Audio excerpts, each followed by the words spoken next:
ان میں وہی رستے فٹ آئیں گے جو ہمارے آئین نے پرووائڈ کیے. یہ جو لوگ جو انکیئر ٹیکر گورنمنٹ میں لگ رہے ہیں، چاہے وہ چیف منسٹر ہو، چاہے وہ الیکشن کمشنر ہو یا باقی لوگ ہوں، آپ یہاں پہ 3 مہینے کے لیے ہیں، 4 مہینے کے لیے ہیں، 5 مہینے کے لیے ہیں، سال کے لیے ہیں. آپ لوگوں کا پیچھا ہم آپ کی اس وقت تک کریں گے جب تک ہم آپ کو قرار واقعی سزا نہ دے دیں. پاکستان کے عوام کا یہ قرض ہے ہم پر کہ ہم اس رجیم میں شامل لوگ جو آج پاکستان کے عوام کے ساتھ کھلواڑ کر رہے ہیں ان کو ان کے گھروں تک چھوڑ کے آئیں. پاکستان کے عوام اس ظلم کو معاف نہیں کریں گے. اب وہ تمام لوگ جو 25 مئی کے واقعات میں ملوث تھے، جنہوں نے انسانی حقوق کی بدترین پامالی کی، ان کو دوبارہ لایا جا رہا ہے. آج ہم نے الیکشن کمیشن میں یہ درخواست دی ہے کہ یہ لوگ جو 25 مئی کے واقعات میں براہ راست ملوث تھے ان کو پنجاب میں تعینات نہ کیا جائے. اس کے باوجود اگر وہ یہاں پہ تعینات رہے یا تعینات کیے گئے تو ہم الیکشن کمیشن اور ان کے ممبران کو، ان کے خاندانوں کو اور یہ جو لوگ ہیں ان کو وارن کرتے ہیں کہ اگر ہمارے ساتھ زیادتیوں کا سلسلہ ہوا، یہ زیادتیوں کا سلسلہ آپ کو واپس پے کرنا پڑے گا.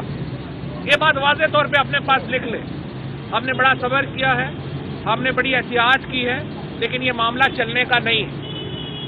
اس کے بعد جس طریقے سے آج پاکستان کی پارلیمنٹ چل رہی ہے، پاکستان کی پارلیمنٹ کے اندر اس وقت نیشنل اسمبلی کے اندر 40% نشستیں خالی ہیں.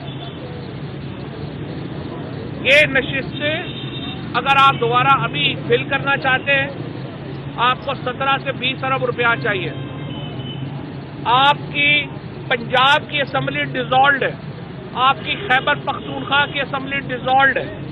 یہ پورا سیٹ اپ نیا کریٹ کرنے کے لیے آپ ابھی 45-50 ارب روپیہ خرچ کریں یا 3 مہینے بعد نیشنل اسمبلی توڑیں اور پھر دوبارہ اتنے پیسے خرچیں 60% نشستوں کے لیے.